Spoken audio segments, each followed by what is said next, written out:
5 օր է իրանահայերը արթնանում են պայթյունների ձայներից։ Կեսօրին հարաբերական անդորր էր։ Ինտենսիվ հրթիռակոծությունների ընթացքում այդպիսի հատուկենտ պահեր լինում են։ Երեքշաբթի կեսօրի տվյալով հայ համայնքում զոհեր ու վիրավորներ չկան։ Արամ Շահնազարյանի պատմելով խուճապ ու իրարանցում եւս չկա։ Սպասողական վիճակ է։ Հասարակության մոտ ընդհանրապես կա լարվածություն, դա շատ բնական է, եթե պատերազմ է, ուրեմն լարվածությունը բնական երևույթ է, բայց այնինչ որ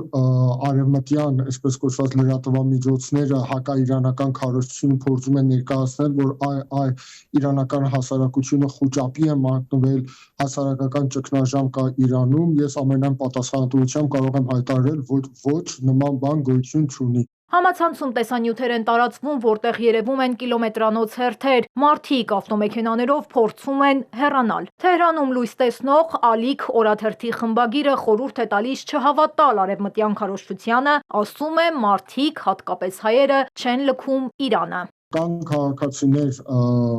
Թեհրանում, մյուս քաղաքներում, որոնք փորձում են բնական երևույթը, շատ բնական երևույթ է, հեռանալ քաղաքից, ինչ որտեղ ավելի ապահով ապաստան գտնել, դա միանշանակ ցանկացած պատերազմական վիճակում կա, հենց հիմա Իսրայելում ինչքան էլ փորձեն թաքցնել, Իսրայելի բազմաթիվ քաղաքացիներ պատրաստ են մի քանի հազար դոլար վճարել երկրից ճողոպրելու համար, բայց որ Իրանից մանավանդ դեպի արտասահման արտահոս կա եւ մարդիկ փորձում են փախչել, ես չեմ կարծում, որ դա իրականությանը համապատասխանում է։ Եթե խուճապ ու իրարանցում լիներ, Իրան-Հայաստան միջպետական ճանապարհը վաղուց խցանված կլիներ, ասում է Շահնազարյանը։ Կան նաև իրանահայեր, որ փորձում են քաղաքից գնալ Թեհրանահայեր այլ ավելի ապահով տեղերում ժամանակավոր կեցություն հաստատեն, հենց Իրանի տարածքում, խոսքը արտասահմանի մասին չէ։ Մինչ տեսնեն իրավիճակը ինչ է լինում, բայց խուճապի մասին խոսելը անիմաստ է, այդպիսի խուճապ չկա։ Արամ Շահնազարյանը հիմա պետք է խմբագրությունում լիներ, սակայն գրասենյակը վնասվել է, պատուհանները փշրվել են Իսրայելի հարվածներից, իսկ Ալիք խմբագրության հարակից շենքը հողին է հավասարվել։ Փորձում ենք այլ միջոցներ գտնենք ինտերնետ կապը վերականգնելու,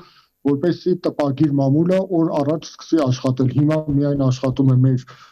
կայքէջը եւ Instagram-ային էջը։ Թեմական խորհուրդը, համայնքը ուշիուշով հետևում են իրադրությանը։ Եթե հանկարծ դեպքերն այնպես ծավալվեն, որ իրավիճակը անկառավարելի դառնա, կստեղծվի հատուկ խորհուրդ, այն պետք է ապահովի իրանահայերի անվտանգությունը։